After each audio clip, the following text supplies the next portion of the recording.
Matin Première. L'invité du 7-9. Notre invité ce matin, Didier Reynders, ministre des Affaires étrangères. On va bien sûr revenir sur le budget, mais aussi sur la flambée de violence au Proche-Orient. Et on commence par la situation à Goma, à l'est du Congo, Bertrand Reynders. Oui, la situation internationale est très chargée. Bonjour Didier Reynders. Bonjour. La situation au Congo qui se dégrade, les rebelles du M23 qui ont pris Goma, cette grande ville de l'est du Congo.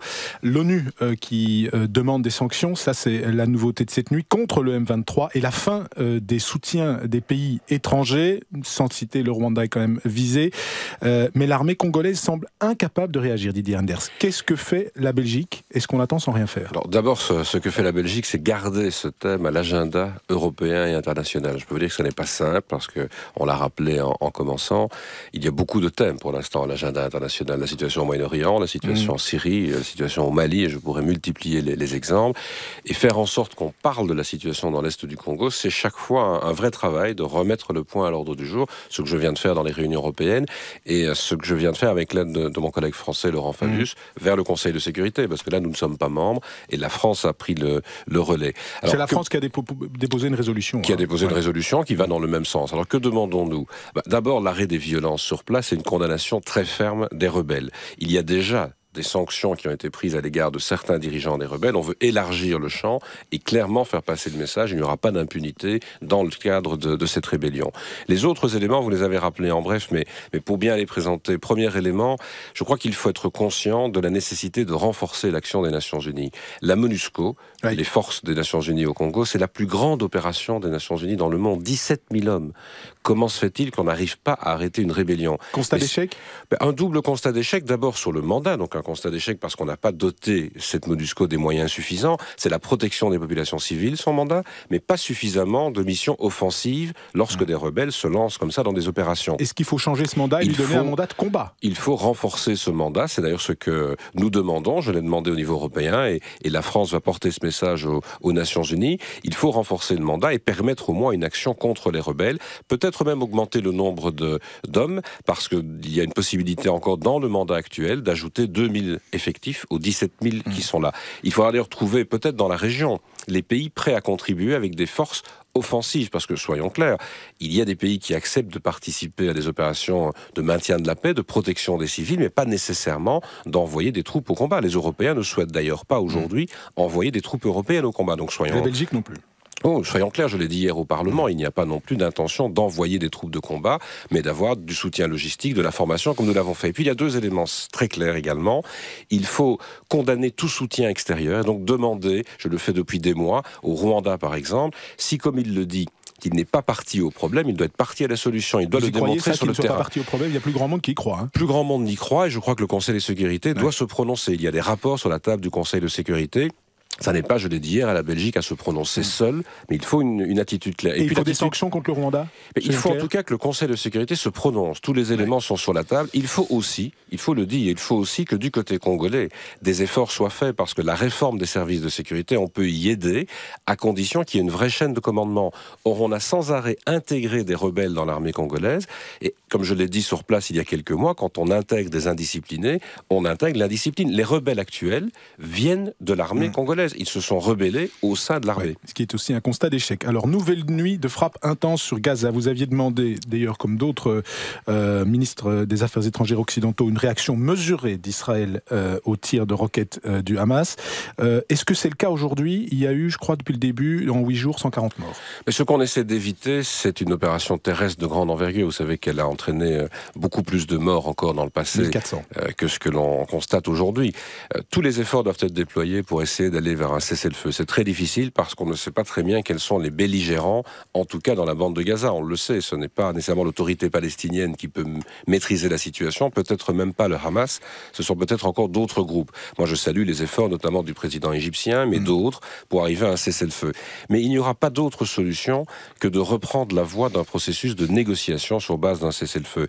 Et ce que nous demandons dans l'Union européenne, c'est qu'après l'élection du président Obama, les États-Unis et l'Union européenne prennent une initiative. On sait que dans le début d'un deuxième mandat, le président américain est un peu plus libre probablement de ses actions.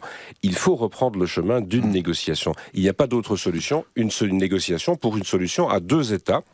Il faut que les Palestiniens trouvent un État sur le terrain, mais il faut aussi que Israël, bien entendu, puisse vivre en paix et dans la sécurité.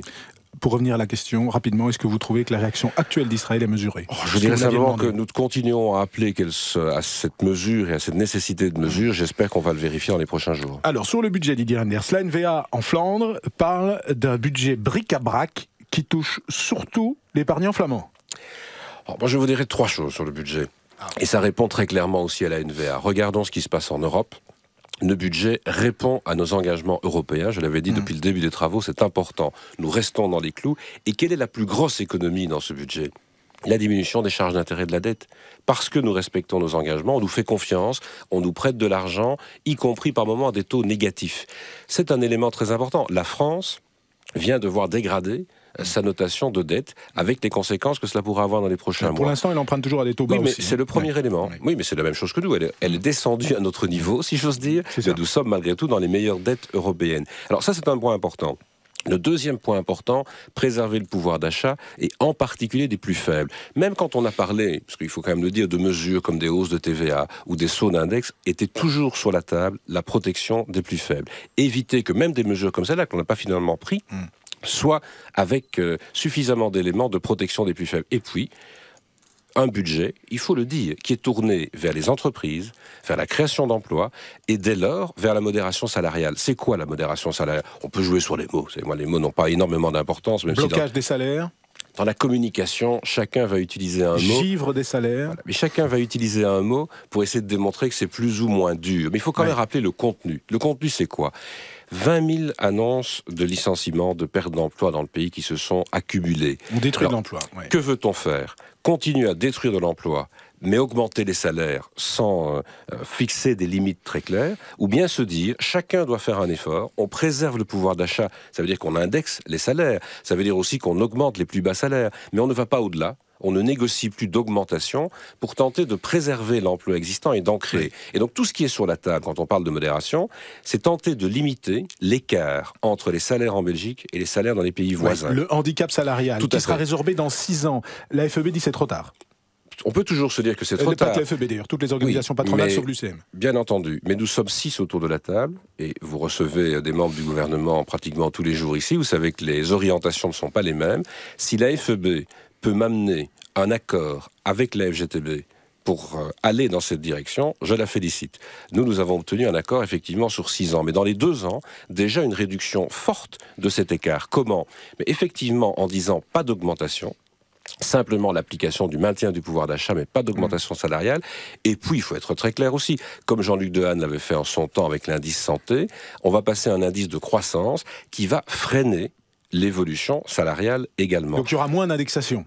Mais il y aura une indexation retardée, probablement. Oui. On tiendra encore un peu moins compte de l'impact des prix dans les rémunérations. Donc il faut être clair. Au final, est-ce que ça ne revient pas à un saut d'index déguisé, comme le disent certains ce matin ? On peut évidemment toujours tirer cette analyse-là. Ça revient en tout cas à freiner l'évolution des salaires. Mais je le répète, il faut toujours revenir au fond des choses. Pourquoi le fait-on ? Moi, je préférerais que l'on puisse augmenter les salaires de tout le monde, parce qu'on se trouve dans une période de croissance. Mais regardez autour de nous.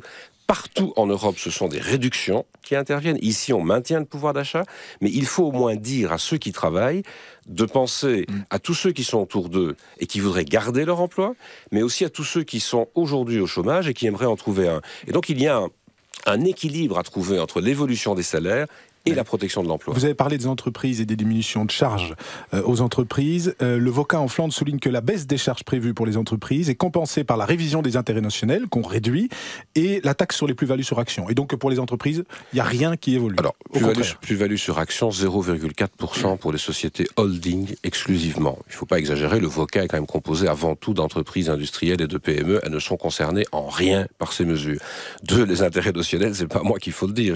Je sais qu'il y a une pression très forte sur cette mesure, mais reconnaissons que l'année prochaine, le taux de référence pour ces intérêts, je ne vais pas être trop technique, ce sera plus de 2,7%, alors que normalement, c'est le taux des emprunts d'État. Nous empruntons beaucoup moins cher aujourd'hui. Donc on continue à maintenir un avantage très fort.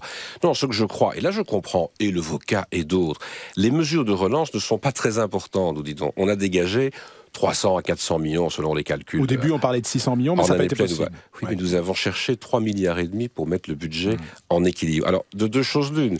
Ou bien on trouve une enveloppe complémentaire, et je trouve ça presque miraculeux, je le dis moi-même, d'arriver au-delà de l'effort budgétaire à encore faire cela. Pour faire plus, qu'aurait-il fallu faire? Aller chercher des moyens ailleurs. Et il y avait, il faut le dire, deux grandes mesures, deux grandes pistes. Il y avait des pistes idéologiques, des impôts de toutes sortes qui sont réapparus pendant tout le... C'est-à-dire, par exemple, la taxe sur les revenus. Sur les revenus de toutes sortes. Mais je veux dire, il y avait deux grandes mesures depuis le début, vous le savez. La TVA, hausser le taux principal, mais baisser les taux les plus bas qui concernent les produits de première nécessité, ou bien un saut d'index en protégeant les plus bas revenus. Mais j'ai entendu dès le départ toutes les entreprises, petites, moyennes ou grandes, FEB comprises, le VOCA compris, dire pas toucher à la TVA.